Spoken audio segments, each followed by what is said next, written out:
الحمد لله نحمده ونصلي على رسوله الكريم أما بعد فقد قال الله تعالى في القرآن العظيم وفي الفرقان المجيد أعوذ بالله من الشيطان الرجيم بفضل بسم الله الرحمن الرحيم اقرأ باسم ربك الذي خلق خلق الإنسان من علق صدق الله العلي العليم قال النبي صلى الله عليه وسلم خيركم من تعلم القرآن وعلمه صدق الله العلي العليم أو كما قال عليهم الصلاة والسلام. அகில உலகத்தை படைத்து பரிபாலித்து கொண்டிருக்கிற ஏக வல்லோன் அந்த ரப்புல் ஆலமீன் அல்லாஹ் ஜல்ல ஷானஹு தஆலாவுக்கே எல்லா புகழும் உரித்தாகட்டுமாகுக. அல்லாஹ்வின் சாந்தியும் சமாதானமும் கண்மணி நாயகம் ரசூல் கரீம் ஸல்லல்லாஹு அலைஹி வஸல்லம் அவர்களின் மீதும் அவர்களுடைய அடிச்சுவடுகளை அப்படியே பின்பற்றிய சத்திய சஹாபாக்களின் மீதும் தாபியீன்கள் தபா தாபியீன்கள் இமாம்கள் அவுலியாக்கள் நல்லோர்கள் சுஹதாக்கள் சாலிஹீன்கள் இந்த மஜ்லிஸில் அமர்ந்திருக்கக்கூடிய இன்னும் வர இருக்கக்கூடிய நம் அனைவர்களின் மீதும் அல்லாஹ்வின் சாந்தியும் சமாதானமும் என்றும் என்றென்றும் நின்று நிலவட்டுமாகுக. ஆமீன். கண்ணியத்திற்கும் பெருமதிப்பிற்கும் உண்டான பெரியோர்களே, சகோதரர்களே, ஆரம்பமாக இஸ்லாத்தின் காணிக்கையான சலாத்தினை தெரிவித்துக் கொள்ளுகிறேன். அஸ்ஸலாமு அலைக்கும் வரஹ்மத்துல்லாஹி வபரகாத்துஹு.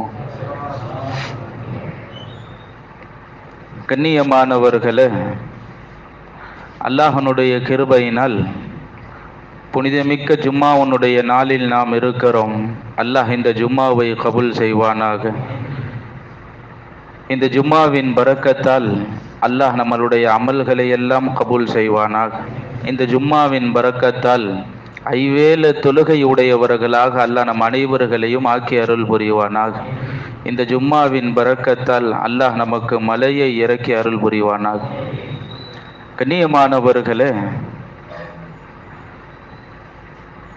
1445 வருடங்களுக்கு முன்னால் ஹிஜ்ரி தொடங்கி 1445 வருடங்கள் ஆகிவிட்டது. அதற்கு முன்னால் ஐயாமுல் ஜாஹிலியாவுடைய காலமாக இருந்தது, மடமை காலமாக இருந்தது.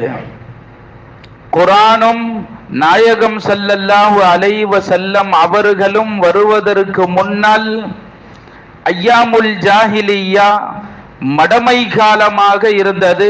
எந்த அளவுக்கு என்றால் அரபகத்தில் மிக மோசமான சூழ்நிலைகள் இருந்தது.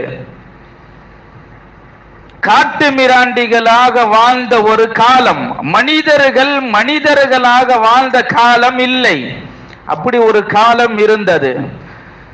தனக்கென்று ஒரு சிலை, தனக்கென்று ஒரு தெய்வம் என்று அவரவர்கள் சுய இஷ்டப்படி சில தெய்வங்களை வழங்கி கொண்டிருந்த காலம். அது மட்டுமல்லாமல் கொலை, கொள்ளை, விபச்சாரம், மது, மாது என்று எவ்வளவு அட்டுழியங்கள் செய்ய முடியுமோ அட்டுழியங்களை எல்லாம் தாண்டி மிகப்பெரிய மோசத்திற்குள்ளானவர்களாக அந்த காலத்தில் இருந்தார்கள் மக்கள். எப்போ? ஐயாமுல் ஜாஹிலியாவுடைய காலத்தில். பிரச்சனை நடக்கும், சண்டை நடக்கும், இவருக்கும் பக்கத்து வீட்டுக்காரருக்கும் சண்டை நடக்கும். ஆனா சண்டையினுடைய வீரியம் எந்த அளவுக்கு அவர்களிடத்தில் இருக்கும் என்றால், வாழையடி வாழையாக பரம்பரையாக அவர்களுக்கும் இவர்களுக்கும் போர் நடத்தி சண்டை போடுகிற அளவிற்கு இவர்கள் வீறு கொண்டு எழுகிற அளவிற்கு கோபத்தினுடைய உச்சத்தில் இருக்கிறவர்கள். ஏன்னா மது குடிப்பாங்க அதிகமா, விபச்சாரம், கொலை, கொள்ளை என்று தலை தோங்கி நடந்த ஒரு காலம் ஐயாமுல் ஜாஹிலியா. இந்த அளவுக்கு அவர்களுடைய வெறி இருக்குன்னா, வெறியை தீர்த்து கொள்ளுவதற்கு உண்டான என்னென்ன யுக்திகளை எல்லாம் கையாள முடியுமோ அவ்வளவு யுக்திகளையும் கையாண்டு அவர்களுடைய வெறியை தீர்த்து கொள்ளுவார்கள். எந்த அளவுக்குன்னா, போர்ல சண்டையிட்டு அவனுடைய எதிரி மௌத்தா போயிட்டா அப்படின்னா மண்டையின் அந்த தோலை உரிச்சு மண்டை ஓட்டை ரெண்டா உடைச்சு மூளையை கலட்டி தூக்கி எரிஞ்சு அந்த மண்டை ஓட்டில் சாராயத்தை ஊத்தி குடிப்பான். அந்த அளவுக்கு வெறி. என்ன செஞ்சா இவன்? ஒண்ணு இல்ல. என்ன தவறு நடந்துச்சு தெரியுமா? இவன் ஒட்டகம் இவன் வீட்டுல வந்து தண்ணி குடிச்சிருச்சு, அவ்வளவுதான். இதுக்கு இவ்வளவு பிரச்சனை. அப்படி இருந்த காலத்தை ரப்புல் ஆலமீன் அல்லாஹ் ஜல்ல ஷானஹு தஆலா இப்படி இருக்கிற ஐயாமுல் ஜாஹிலியாவில் இருக்கிற மடமை காலத்தை சரி செய்வதற்கு அல்லாஹ் ஒரு யுக்தியை கையாண்டான். மடமை காலம், அறிவில்லாத காலம், அறிவு இங்கே மழுங்கி போய்விட்டது. மனிதர்கள் மனிதர்களாக வாழவில்லை. இப்ப என்ன செய்யணும்னா, இவங்களுக்கு ஒரு பாடத்தை புகட்ட வேண்டும், பாடத்தை புகட்ட வேண்டும் என்று அல்லாஹ் ஒரு யுக்தியை கையாண்டு இஸ்லாத்தை அல்லாஹ் கொண்டு வந்தான். இஸ்லாத்தினுடைய மார்க்கத்தை அல்லாஹ் கொண்டு வந்தான். இவர்களுக்கு ஒரு புத்தகத்தை கொடுக்க வேண்டும். அந்த புத்தகத்தை படித்தால் இவர்களுடைய உள்ளங்களில் ஒரு மாற்றம் ஏற்பட வேண்டும். உலகத்திலேயே சிறந்த புத்தகம் குர்ஆன் தான். அல்லாஹ் குர்ஆனை கொண்டு சஹாபாக்களை, அந்த ஐயாமுல் ஜாஹிலியாவின் காலத்தில் வாழ்ந்த மக்களை, அரபு தேசத்தை அல்லாஹ் மாற்றி காண்பித்தான். குர்ஆனை கொண்டும் குர்ஆனுடைய வசனங்களை கொண்டும். அதனாலதான் நாயகம் ஸல்லல்லாஹு அலைஹி வஸல்லம் அவர்களை அல்லாஹ் நபியாக அனுப்பி இந்த மக்களை திருத்துவதற்குண்டான மிகப்பெரிய ஒரு ஆயுதத்தை அல்லாஹ் கொடுத்தான் என்றால் அது குர்ஆன். குர்ஆனை கொண்டுதான் அல்லாஹ் அப்பேற்பட்டு வாழ்ந்த அந்த மக்களை குர்ஆனை கொண்டு அல்லாஹ் திருத்த வைத்தான். நபியினுடைய பொன்மொழிகளால் அல்லாஹ் திருத்த வைத்தான். கண்ணியமானவர்களே, காரணம் என்னன்னா, படிப்பறிவு இல்லாத அந்த காலம். உலகத்திலேயே சிறந்த கல்வின்னா அது குர்ஆன் தான். சுப்ஹானல்லாஹ் சொல்லும். எல்லா கல்வி எவ்வளவு உயர் கல்விகளாக இருக்கட்டும், எத்தனை டிகிரிகளாக வாங்கட்டும், குர்ஆனுடைய ஒரு பக்கத்துக்கு அல்ல, ஒரு ஆயத்துக்கு ஈடாகாது. குர்ஆன் சிறந்த கல்வி என்கிறார்கள். உலகத்தில் எத்தனை கல்விகள் இன்றைக்கு இருக்குமோ அத்தனை கல்விகளுடைய மூலதனமே குர்ஆன் தான். குர்ஆனில் இருந்து எடுக்கப்பட்டதுதான் எத்தனை எத்தனை ஆயிரம் கல்விகள் இன்றைக்கு இருக்குமோ அத்தனை கல்விகளும், அது மருத்துவமாக இருக்கட்டும், வேதியியலாக இருக்கட்டும், அறிவியலாக இருக்கட்டும், வேறு எதுவாக இருக்கட்டும், வரலாறுகளாக இருக்கட்டும், அத்தனையுமே குர்ஆனை மூலதனமாக வைத்து எடுக்கப்பட்டதுதான் இன்றைய கல்விகள். குர்ஆனை விட சிறந்த கல்வியை உலகத்தில் வேற எங்கேயும் நாம பார்க்க முடியாது. அல்லாஹ் நமக்கும் நம்ம உம்மத்துக்கும் தௌஃபீக் செய்வானாக. கண்ணியமானவர்களே, அவ்வளவு சிறந்த புத்தகத்தை இந்த உம்மத்திற்கு குர்ஆனாக அல்லாஹ் கொடுத்தான். ஏன்னா அந்த குர்ஆனை அவர்கள் சுமந்து விட்டார்கள் என்றால், அந்த குர்ஆனை அவர்கள் விளங்கி விட்டார்கள் என்றால் அல்லாஹ்வுடைய பயம் அவர்களுக்கு ஏற்பட்டுவிடும். எப்போ அல்லாஹ்வுடைய பயம் அவர்களுக்கு வந்து விடுமோ பாவங்களில் இருந்து அவர்கள் தவிர்ந்து கொள்ளுவார்கள். இந்த மடைமை காலத்தில் செய்த அத்தனை பெரும் பெரும் பாவங்களில் இருந்து அவர்கள் விலகியதனுடைய முதல் காரணம் குர்ஆனுடைய வசனம், அதை உள்ளே ஏற்றதினால் அல்லாஹ்வுடைய பயம். இந்த ரெண்டு அவர்களிடத்தில் இருந்ததினால் அல்லாஹ் மிகப்பெரிய ஒரு மாற்றத்தை கொடுத்தான். எப்படி ஐயாமுல் ஜாஹிலியா இந்த சமூகம் திருந்துமா அப்படின்னு சொல்லுகிற ஒரு கூட்டம் இருக்கிற பொழுது, பின்னால அல்லாஹும் அல்லாஹனுடைய ரசூலுடைய பரக்கத்தால் திருத்தப்பட்டு இனிமே கியாம நாள் வரை இவங்களை பார்த்து தான் திருந்தணும்னு சொல்லுகிற அளவிற்கு அந்த சமூகம் உருவாக்கி காண்பித்தார்கள். சஹாபாக்கள் உருவானாங்க. அப்படி இனிமே யாராவது திருந்தணும்னு நினைச்சா யாரை பார்க்கணுங்கிறது குர்ஆன். சஹாபாக்களை பாருங்கள், அவர்களை பார்த்து நீங்கள் திருந்தி கொள்ளுங்கள் என்று சொல்லுகிற அளவிற்கு குர்ஆன் அவர்களை மாற்றி விட்டது. அல்லாஹ் நம்ம சமூகத்தையும் மாற்றுவானாக. கொஞ்சம் விளங்கணும், குர்ஆன் சாதாரணமானது இல்லை. அந்த குர்ஆனை வச்சுதான் அல்லாஹ் இவ்வளவு பெரிய மாற்றத்தை கொடுத்தான் சஹாபாக்களுக்கு. இவ்வளவு பெரிய மாற்றம். கண்ணியமானவர்கள், அதை கற்றுவிட்டால், எவர்கள் குர்ஆனை கற்று அதை விளங்கி விட்டார்களோ அல்லாஹ்வுடைய பயம் அவர்களுக்கு ஏற்படும் என்கிறான் அல்லாஹ் குர்ஆன்ல. அதனாலதான் ஒரு ஆயத்தில் அல்லாஹ் சொல்லுவா, இன்னமா யக்ஷல்லாஹு மின் இபாதிஹில் உலமா. குர்ஆனை யார் கற்று நன்கு அறிந்தார்களோ அவர்கள்தான் அல்லாஹ்வை அதிகமாக அஞ்சுவார்கள் என்கிறான் ரப்புல் ஆலமீன் அல்லாஹ் ஜல்ல ஷானஹு தஆலா. யார் நன்கு கற்று அறிவார்களோ அவர்கள் தான் அல்லாஹ்வை அஞ்சுவார்கள் என்று ரப்புல் ஆலமீன் அல்லாஹ் ஜல்ல ஷானஹு தஆலா குர்ஆனிலே கூறுகிறான். கண்ணியமானவர்களே, உங்களில் சிறந்தவர்கள் யார் என்ற நபி ஸல்லல்லாஹு அலைஹி வஸல்லம் அவர்கள் கூறுகிறார்கள். ஒரு ஹதீஸ்ல வருது திர்மிதில, கைருக்கும் மன் தஅல்லமல் குர்ஆன வ அல்லம. பெருமானார் ரசூல் ஸல்லல்லாஹு அலைஹி வஸல்லம் அவர்கள் சொன்னார்கள், கைருக்கும் மன் தஅல்லமல் குர்ஆன். உங்களில் சிறந்தவர் யார் தெரியுமா? உங்களில் சிறந்தவர் கைருக்கும், உங்களில் சிறந்தவர் யார் தெரியுமா? மன் தஅல்லமல் குர்ஆன். குர்ஆனை யார் கற்றுக்கொள்வார்களோ அவர்கள்தான் உங்களில் சிறந்தவர்கள். அல்லமா, யாரெல்லாம் கற்றுக் கொடுப்பார்களோ அவர்களும் சிறந்தவர்கள் என்கிறார்கள் நபி ஸல்லல்லாஹு அலைஹி வஸல்லம். அப்போ உங்களில் சிறந்தவர்கள் குர்ஆனை கற்பவர்கள், கற்றுக் கொடுப்பவர்கள் தான் உங்களில் சிறந்தவர்கள் என்கிறார்கள் நபி ஸல்லல்லாஹு அலைஹி வஸல்லம். அந்த வட்டத்திற்குள்ளால் அல்லாஹ் நம்மளை ஆக்கணும். ஏன்னா சிறந்தவங்கன்னு பேர் எடுக்கணுமா இல்லையா வை? நாம சிறந்தவர்கள் என்ற வட்டத்திற்குள் வரணும்னா குர்ஆனுடையவர்களாக மாறணும். அல்லாஹ் தௌஃபீக் செய்வானாக. நாயகம் ஸல்லல்லாஹு அலைஹி வஸல்லம் அவர்களுடைய உம்மத்தில் பிறந்து ஒரு மனிதனுக்கு குர்ஆன் ஓத தெரியலன்னா அவனை போல் நஷ்டவாளி உலகத்துல வேற யாரும் இல்லை.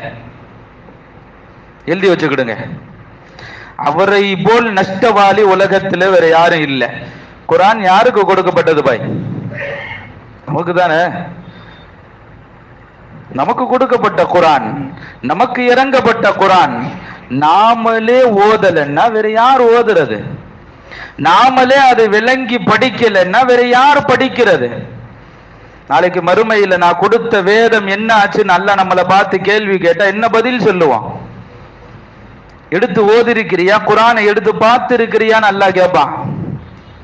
கண்ணியமானவர்களை, கொஞ்சம் யோசிச்சு பார்க்கணும். அல்லாஹ் நமக்காக வேண்டி கொடுத்த குர்ஆன். மாற்று மதத்தார்கள் பொது மரதான், அவங்களும் படிக்கலாம். ஆனா நம்ம அஹக்கானவர்கள், உரிமையுடையவர்கள் குர்ஆனுக்கு. நாம குர்ஆன் ஓதலன்னா வேற யார் ஓதுறது? அல்லாஹ் தௌஃபீக் செய்வானாக. கண்ணியமானவர்களை, பெருமானார் ரசூல் ஸல்லல்லாஹு அலைஹி வஸல்லம் அவர்கள் கூறுகிறார்கள், வார்த்தைகளிலேயே சிறந்த வார்த்தை கலாமுல்லா, அல்லாஹ்வுடைய கலாம் என்கிறார்கள். வார்த்தைகளிலேயே சிறந்தது அல்லாஹ்வுடைய கலாம் என்கிறார்கள் நபிகள் நாயகம் ஸல்லல்லாஹு அலைஹி வஸல்லம். வார்த்தைகளிலேயே சிறந்த வார்த்தை நாம ஓதாட்டி என்ன ஆகுறது? சிறந்த வார்த்தை என்கிறார்கள் பெருமானார் ரசூல் ஸல்லல்லாஹு அலைஹி வஸல்லம். கண்ணியமானவர்களே, பெருமானார் ரசூல் ஸல்லல்லாஹு அலைஹி வஸல்லம் ஒரு ஹதீஸ்ல சொன்னாங்க, இஸ்லாத்தை மறுமலர்ச்சி அடைய செய்வதற்காக வேண்டி, இஸ்லாத்தை மறுமலர்ச்சி அடைய செய்வதற்காக வேண்டி எவர் குர்ஆனை கற்பதற்காக வேண்டி, மார்க்க ஞானத்தை கற்பதற்காக வேண்டி பயிலுவாரோ, அந்த இல்மை தேடுவதற்கு செல்லுவாரோ, அந்த நிலையிலேயே அவர் மரணித்து விட்டால், அந்த நிலையிலேயே அவர் மரணித்து விட்டால் நாளை மறுமையில் அவருக்கும் நபிமார்களுக்கும் எந்த வித்தியாசமும் இருக்காது என்றார்கள். அவங்களுக்கு நபிமார்களுக்கும் எந்த வித்தியாசமும் இருக்காது என்றார்கள் நபி ஸல்லல்லாஹு அலைஹி வஸல்லம். அந்த உயர் அந்தஸ்தை அடையணுமா இல்லையா வை? அல்லாஹ் தௌஃபீக் செய்வானாக. அதனால குர்ஆன் ஓத தெரியாட்டியும் ஓத கத்துக்கிடணும். கூச்சப்படக்கூடாது. கூச்சப்பட்டா குர்ஆன் நம்மள்ட்ட வராது. பெருமானார் ரசூல் ஸல்லல்லாஹு அலைஹி வஸல்லம் சொன்னாங்க, சில பேர் ஓத தெரிஞ்சும் குர்ஆன் எடுக்க மாட்டாங்க. சில பேர் ஓத தெரிஞ்சும் குர்ஆன் எடுக்கிறது இல்ல. குர்ஆன் இருக்கிறது ரசூலுல்லாஹ் சொன்னாங்க, அவுத்து விட்ட ஒட்டகம் மாதிரின்னாங்க. இது மாதிரி வை, கல்லுல கட்டாம இருந்துட்டோம்னா, ஒட்டகத்துக்கு பொதுவாகவே ஒரு தபியத் இருக்கிறது, ஒரு பழக்கம் இருக்குது ஒட்டகத்துக்கு. இப்படியே திரும்பி பார்க்கும். அந்த கயிறு எதுலையாவது கட்டி வச்சிருக்கிற மாதிரி தெரிஞ்சிருந்துச்சுன்னா அது அப்படியே நிற்கும். கயிறு எதுலையும் கட்டலைன்னு தெரிஞ்சிருச்சு அப்படின்னா ஒட்டகம் நிற்காது, அப்படியே கிளம்பிடும். அது சின்ன கல்லுல சுத்தி வச்சாலும் அது நிக்கும். அது பார்க்கும் கயிறு எதுலையாவது கட்டி வச்சிருக்குதான்ட்டு திரும்பி பார்க்கும். அப்படி கட்டி இருக்குதுன்னா அது அங்கேயே நிக்கும். எதுலையும் கட்டி வைக்கலன்னு அந்த ஒட்டகத்துக்கு தெரிஞ்சிருச்சுன்னா அப்படியே போயிடும். குர்ஆன் அந்த மாதிரி தான். நாங்க பெருமானார் ரசூல் ஸல்லல்லாஹு அலைஹி வஸல்லம் அதை எடுத்து ஓதிட்டு அப்பப்போ எடுத்து ஓதிக்கிட்டே இருக்கிற வரைக்கும் அந்த குர்ஆன் இருக்கும். அதை அப்படியே விட்டுட்டோம் அப்படின்னா, தொடாம அப்படியே ரம்ஜானுக்கு மட்டும் எடுத்துட்டு ரம்ஜானுக்கு மட்டும் வைக்கிற மாதிரி இருந்துச்சுன்னா அந்த குர்ஆன் நம்மளிடத்துல இருக்காது. ஒரு ரம்ஜான்ல இருந்து அடுத்த ரம்ஜானுக்கு குர்ஆன் இன்னும் கொஞ்சம் மோசமாயிரும். ஓத தெரிந்தவர்கள் இன்னும் கொஞ்சம் ஓத மறந்து போயிடுவாங்க. அப்புறம் இஜ்ஜ கூட்டி ஓதணும். அப்புறம் அலிபையே மறந்து போயிடும். அப்ப மறுபடியும் அஜரத்திட்ட ஒரு 50 வயசுல வந்து அஜரத் அலிபையே ஓதல, எல்லாம் மறந்து போச்சு. அப்ப மறுபடியும் அவர்கிட்ட ஸ்டார்ட் பண்ணணும். கண்ணியமானவர்களை சொல்ல வரக்கூடிய நோக்கம், குர்ஆன் ரொம்ப முக்கியம் பாய். உலகத்துல எவ்வளவு சம்பாதிச்சாலும் குர்ஆன் ஓதுறதுக்கு ஈடாகாது. உலகத்துல எவ்வளவு உயர் கல்விகளை படித்தாலும் குர்ஆன் ஓதுவதற்கு ஈடாகாது. குர்ஆன் ரொம்ப மகத்துவம் வாய்ந்தது. அல்லாஹ் நமக்கு கொடுத்த குர்ஆன் நாம ஓதணும். அல்லாஹ் தௌஃபீக் செய்வானாக. அதனால்தான் பெருமானார் ரசூல் ஸல்லல்லாஹு அலைஹி வஸல்லம் ஒரு ஹதீஸிலே சொன்னார்கள், இவ்வுலகத்தில் யார் ஒருவருடைய கஷ்டத்தை நீக்குவாரோ நாளை மறுமையில் அல்லாஹ் அவருடைய ஒரு கஷ்டத்தை நீக்கி விடுவான். இவ்வுலகத்தில் யார் சிரமப்பட்டவருக்கு உதவி செய்வார்களோ நாளை மறுமையில் அவர் சிரமப்படுகிற பொழுது அல்லாஹ் உதவி செய்வான். இவ்வுலகத்தில் யார் மற்றவர்களுடைய குறையை மறைப்பார்களோ நாளை மறுமையில் அல்லாஹ் அவர் குறையை மறைச்சிருவான். அல்லாஹ் இந்த மூணையும் நமக்கு தௌஃபீக் செய்யணும். ஏன்னா இந்த மூணும் நிறைய பேர்கிட்ட இல்லை. ஆமா, சில சீதவிகள்கிட்ட இருக்குது. ஆனா இந்த மூணு இருக்குது நிறைய பேர்கிட்ட இல்லை. கஷ்டம் என்றால் உதவி செய்தால் அந்த கஷ்டத்திலிருந்து அவரை நீக்கி விட்டோம் அப்படின்னா, ஒரு மூமினை ஒரு சகோதரரை நீக்கி விட்டுட்டோம்னா நாளை மறுமையில அல்லாஹ் நமக்கு ஒரு கஷ்டம் வரும் மஹ்ஷர்ல, அல்லாஹ் அந்த கஷ்டத்தை விட்டு நீக்கிடுவான். அல்லாஹ் நமக்கு தௌஃபீக் செய்வானா. இரண்டாவது இருக்கிறது, யாராவது ஒரு மூமின் சிரமப்படுகிறான் என்றால் அதுக்கு யார் உதவி செய்வார்களோ அந்த சிரமத்தை இவ்வுலகத்தில் நீக்குவார்களோ மறு உலகத்தில் அல்லாஹ் நமக்கு ஒரு சிரமம் வருமே, அப்ப அந்த சிரமத்தை அல்லாஹ் நீக்கிடுவான். அல்லாஹ் இதுக்கும் நமக்கு தௌஃபீக் செய்யணும். இந்த மூணாவது இருக்கு பாருங்க, இன்னொன்று முக்கியமானது, யார் இவ்வுலகத்தில் அடுத்தவர்களுடைய குறையை மறைப்பார்களோ, ஏன்னா குறைய மறைக்கிறது தான் ஒரு மூமினுக்கு அடையாளம். குறைய மறைக்கணும், அடுத்தவர்களுடைய குறைய வெளிப்படுத்த கூடாது. இன்னைக்கு நிறைய பேருடைய பொழப்பே என்னன்னா, அடுத்தாள் பத்தி கழுவுறது, அடுத்தாளை பத்தி பேசுறது, இவன் இப்படி இவன் அப்படின்னு சொல்லிட்டு அவனுக்கு பேசுறது பொழப்பா போயிடும். ஆமா, இதுல டீமா வேற சேர்ந்துக்கிறது. யாரு நடந்து போயிடக்கூடாது. அது ஜாதா ஹமர் ஆத்மி நம்மால் போனா பார் அவன் தான் அப்படின்னு ஆரம்பிச்சு அவன் குடும்பம் வரைக்கும் இழுத்து அவனை நாஸ்தி ஆக்கிடுறது. ஆமா, எவனா நல்லவனா போனாலும் அவனுக்கு வச்சு கழுவுறது, கெட்டவன் போனாலும் அவனை வச்சு கழுவுறது.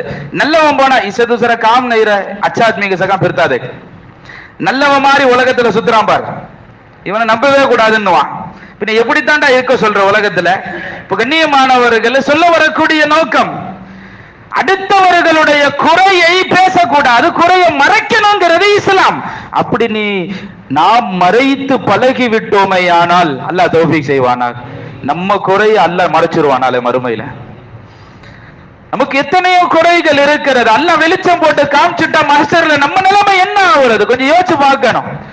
நாளை மறுமையில் அல்லாஹ் நம்மளுடைய குறையை மறைப்பேன் என்கிறான். நாலாவதாக சொன்னார்கள், பயானுக்கு முக்கியம் இந்த விஷயம். நாலாவதாக சொன்னார்கள் பெருமானார் ரசூல் ஸல்லல்லாஹு அலைஹி வஸல்லம், குர்ஆனை கற்பதற்காக வேண்டி ஒருவர் பள்ளிவாசலுக்கு செல்லுகிறார் அல்லது மதரசாவிற்கு செல்லுகிறார். சென்றானேயானால் சொர்க்கத்திற்கு அவர் பாதையை அல்லாஹ் எளிதாக்கி விடுகிறார்.